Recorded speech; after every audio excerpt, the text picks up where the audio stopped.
Komisi D DPRD DKI Jakarta menyoroti sejumlah program pembangunan Gubernur DKI Jakarta Anies Baswedan yang masih belum tuntas menjelang akhir masa kepemimpinannya pada Oktober 2022 nanti. Banyak yang nggak terselesaikan, misalnya rencana pembangunan jangka menengah daerah atau RPJMD, pembuatan sumur resapan di 1,8 juta titik ternyata baru ada beberapa puluh ribu, kata Ketua Komisi D DPRD DKI Ida Mahmuda di Jakarta pada Kamis 19 Mei 2022. Selain soal sumur resapan, komisi yang juga membidangi pembangunan di Jakarta itu juga menyoroti pembangunan fasilitas pengelolaan sampah Intermediate Treatment Facility atau ITF yang rencananya di 4 titik. Namun hingga saat ini masih belum ada yang terrealisasi. Ia mengatakan Gubernur Anies baru meletakkan batu pertama yang dilakukan pada Desember 2018 di ITF Sunter, namun hingga kini pembangunannya masih belum berjalan. Rencananya 2 BUMD DKI mendapatkan penugasan pembangunan ITF itu, yakni Jakarta Propertindo atau Jakpro dan Saranajaya. Dan ternyata sampai hari ini sudah ada peletakan batu pertama, tapi berkali-kali batu pertama dan tidak ada batu keduanya. Mudah-mudahan masih ada sisa waktu, beberapa bulan ini ada kabar baik dari Jakpro maupun Saranajaya, ungkapnya. Dia pun juga menyoroti program perumahan dengan pembayaran uang muka atau DP 0 rupiah yang juga belum tuntas. Politisi PDI Perjuangan DKI itu menjelaskan Dinas Perumahan DKI memiliki target 14.500 kamar DP 0 dan sudah terrealisasi sekitar 13.000 kamar. Namun lanjut dia, sebagian besar terselesaikan sebelum Anies menjadi Gubernur DKI Jakarta. Walaupun sebagian itu adalah pembangunannya waktu sebelum Anies, tapi karena setelah Pak Anies itu kan untungnya dialah, tapi tinggal sekian ribu lah. Ya, di sisi lain pihaknya menyayangkan sebaran program tersebut tidak merata dan hanya terpusat di Jakarta Timur dan Jakarta Utara. Sedangkan kebutuhan masyarakat tidak hanya utara dan timur, tapi ada juga pusat, barat, dan selatan, terutama selatan terkait normalisasi. Ya, seperti diketahui DPRD DKI kembali sorot sumur resapan hingga DP 0 rupiah Anies Baswedan. Komisi D DPRD DKI Jakarta menyoroti sejumlah program pembangunan Gubernur DKI Jakarta Anies Baswedan yang belum tuntas menjelang akhir masa kepemimpinannya pada Oktober 2022. Ini dikatakan Ketua Komisi D DPRD DKI Ida Mahmuda. Selain soal sumur resapan, komisi yang membidangi pembangunan di Jakarta itu juga menyoroti pembangunan fasilitas pengolahan sampah Intermediate Treatment Facility atau ITF yang rencananya ada di 4 titik, namun sampai saat ini masih belum ada yang terrealisasi. Ia mengatakan Gubernur Anies baru meletakkan batu pertama yang dilakukan pada Desember 2018 di ITF Sunter, namun sampai sekarang pembangunannya belum berjalan. Rencananya 2 BUMD DKI mendapatkan penugasan untuk pembangunan ITF itu, yakni Jakpro dan juga Saranajaya. Tapi sampai hari ini sudah ada peletakan batu pertama, tapi berkali-kali batu pertama dan tak ada batu keduanya. Mudah-mudahan masih ada sisa waktu, beberapa bulan ini ada kabar baik dari Jakpro maupun Saranajaya, kata Ida. Dia juga menyoroti program perumahan dengan pembayaran uang muka atau DP 0% yang belum tuntas. Politikus PDI Perjuangan DKI itu menjelaskan Dinas Perumahan DKI punya target 14.500 kamar DP 0 dan sudah terrealisasi sekitar 13.000 kamar. Namun lanjut dia, sebagian besar terselesaikan sebelum Anies menjadi Gubernur DKI Jakarta. Ia juga menyayangkan sebaran program tersebut tidak merata dan hanya terpusat di Jakarta Timur dan Jakarta Utara.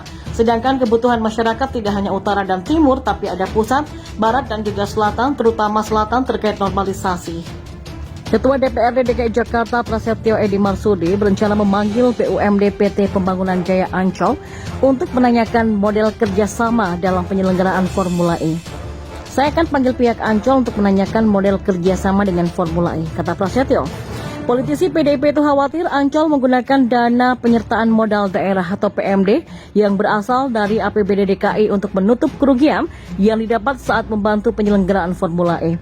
Nantinya Prasetyo akan menanyakan kajian soal daya ungkit Formula E untuk mendongkrak pendapatan Ancol. Beberapa pertanyaan yang akan ia lontarkan diantaranya terkait nilai kontrak kerjasama yang diperoleh Ancol untuk menyewakan lahan, serta besaran uang yang didapat dari penjualan tiket Formula E.